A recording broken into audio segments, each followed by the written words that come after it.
The night air was cool, and the soft hum of crickets filled the silence as I stood on the porch watching the stars twinkle in the clear sky. My husband, Tom, was away on a business trip, leaving me alone in our large, somewhat lonely house. It wasn't often that he left for work, but when he did, the quietness of our home always felt a little too loud. Just as I was about to head inside, my phone buzzed. It was a text from my nephew, Jack. "At least I'm bored, mind if I come over? We could play some games." Jack, my sister's son, was a bright young man in his early 20s, full of energy and mischief, since he lived just a few blocks away. It wasn't unusual for him to drop by now and then, especially when Tom was out of town. I smiled at the message, sure. "Come on over, bring your favorite game," I replied within minutes. Jack arrived, a wide grin on his face and a couple of game controllers in hand. "I hope you're ready to lose Aunt Lisa," he teased as he walked through the door. "Oh, we'll see about that," I laughed, leading him to the living room where the gaming console awaited. The hours ticked by as we immersed ourselves in a world of friendly competition, and laughter. Jack's youthful enthusiasm was infectious, making the house feel alive again.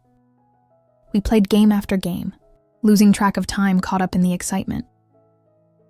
Just as we finished another round, Jack leaned back on the couch, stretching his arms. "This is the most fun I've had in weeks," he admitted. "Thanks for letting me come over." I waved off his thanks with a smile. "You're always welcome here, Jack. It's been nice having company." As the clock struck midnight, we decided to call it a night. But before Jack left, he turned to me, his expression suddenly serious. "You know, Uncle Tom is a lucky man to have you. I hope he knows that." His words, though innocent, hung in the air with a weight that caught me off guard. I felt a blush creep up my neck as I stammered, "Thanks, Jack. You should get going. It's getting late." Jack nodded, but the look in his eyes lingered a moment longer, before he turned to leave. As the door closed behind him, I couldn't shake the feeling that tonight's games had stirred something unexpected, something that might not be so easily dismissed. The next morning, I woke up with a lingering sense of unease. Jack's words from the night before echoed in my mind. "Uncle Tom is a lucky man to have you." There was nothing inherently wrong with what he had said, but the way he looked at me, the tone he used, it felt different. I tried to brush it off as overthinking, convincing myself that it was just a harmless comment. The day passed quietly with Tom still away on his trip. I busied myself with household chores and a bit of work from my home office. By the time evening rolled around, I found myself longing for some company again. As if on cue, my phone buzzed. It was Jack. "Aunt Lisa up for another round tonight. I had a blast yesterday," the message read. A part of me hesitated, recalling the subtle shift in the atmosphere the night before.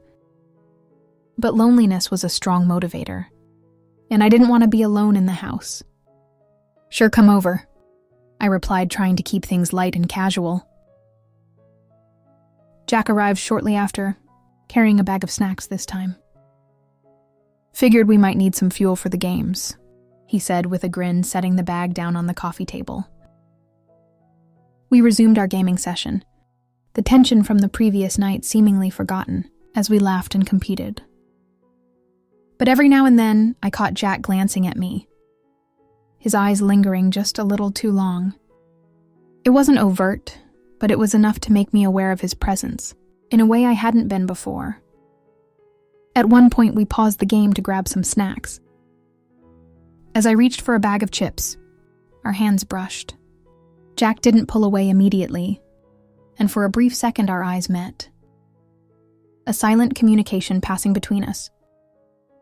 I quickly retracted my hand, laughing nervously to dispel the awkwardness. "You're quite the competitor, Jack," I said, hoping to steer the conversation back to safer ground. "So are you, Aunt Lisa?" He responded, his voice softer. more intimate.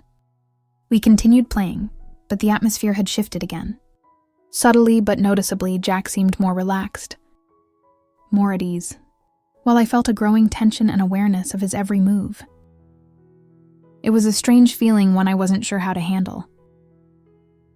As the night wore on, I realized it was time to end the session. We should probably call it a night, I suggested, turning off the console. Jack stood up, stretching once more. Thanks for tonight. I really enjoy spending time with you. I nodded, walking him to the door. As he stepped outside, he turned back, his expression unreadable. Maybe we can do this again tomorrow. I hesitated but found myself nodding maybe. Jack smiled and walked away, leaving me standing in the doorway, a flurry of emotions swirling within me. I closed the door and leaned against it, wondering what exactly we were playing at here. The next day, I found myself thinking about Jack more than I should have. His presence, his words, even the way he looked at me. It all lingered in my mind like a melody I couldn't shake. I busied myself with errands and tasks, trying to distract myself, but nothing seems to work. By evening, Jack texted again. Ready for round 3, I stared at the message, my heart thudding in my chest. I knew I should probably say no, put some distance between us, but the thought of another night alone in the house was less appealing. Sure, I finally replied, adding, but maybe we should take it easy tonight. Jack arrived with the same easy smile, carrying a new game for us to try. Don't worry, this one's more relaxed, he said, as if sensing my apprehension. We settled in, and for a while, everything felt normal again. The game was engaging but less competitive, allowing for more casual conversation. Jack told me about his friends, his job, and his plans for the future. It felt good to connect beyond the games. As the hours slipped by, the room grew quieter, the conversation more personal. Jack leaned back on the couch, watching me intently. You're really something, Aunt Lisa, he said, his voice low. I felt a blush creeping up my neck again. Jack, you shouldn't. I mean it, he interrupted gently. You're kind, fun, and so easy to talk to. I don't know many people like you. I looked away, unsure how to respond. The boundaries between us felt blurred, and I wasn't sure where the line was anymore. Jack, we've always been close, but he leaned in slightly, his expression sincere.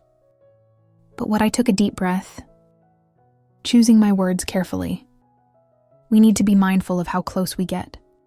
You're my nephew and I'm your aunt. Jack nodded slowly, his eyes never leaving mine. I understand, I don't want to make things awkward. You're not, I assured him quickly, though I wasn't entirely sure I believed it. Let's just keep things light like before, okay? He agreed, though his tone suggested he wasn't entirely convinced. We wrapped up the game shortly after, and as Jack stood to leave, he hesitated at the door. Thank you for tonight. I appreciate you spending time with me. Anytime, I replied, hoping to sound casual. Drive safe, Jack smiled. A soft, lingering smile that stayed with me, even after I closed the door behind him.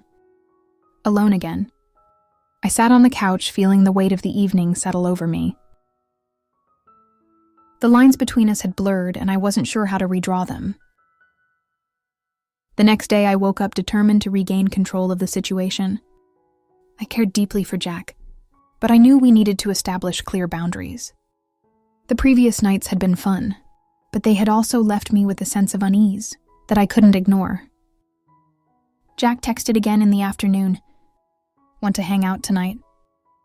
I took a deep breath before replying, choosing my words carefully. Jack, I think we need to take a break from these late-night gaming sessions. It's been great, but we need to be mindful of boundaries.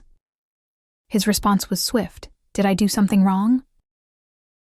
No, it's just that I think we're getting a bit too comfortable. And it's important to keep things in perspective. I wrote back, hoping he'd understand.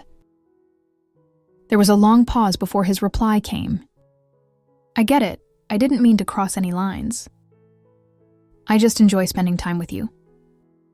I enjoy it too, Jack. But let's make sure we keep things appropriate. I typed, feeling a mixture of relief and sadness. That evening, the house felt quieter than usual. I missed the laughter and the company, but I knew this was the right decision. It was necessary to prevent any further confusion or missteps. A few days later, Jack called. Hey, Aunt Lisa. I just wanted to say, I'm sorry if I made things weird. I didn't mean to, I know, Jack. And I'm sorry too. It's easy to let things blur when we're having fun.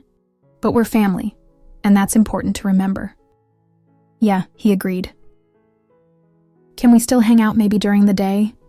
Grab lunch or something, of course. I replied, smiling at the thought. I'd like that. We settled back into a comfortable rhythm, one that respected the boundaries we had set. The nights of gaming were replaced with occasional lunches, and phone calls, and the tension that had crept in slowly dissolved. In the end, we both understood the importance of maintaining our relationship in a way that honored the familial bond we shared. It was a lesson in recognizing the lines that should not be crossed, even when the temptation to blur them might arise.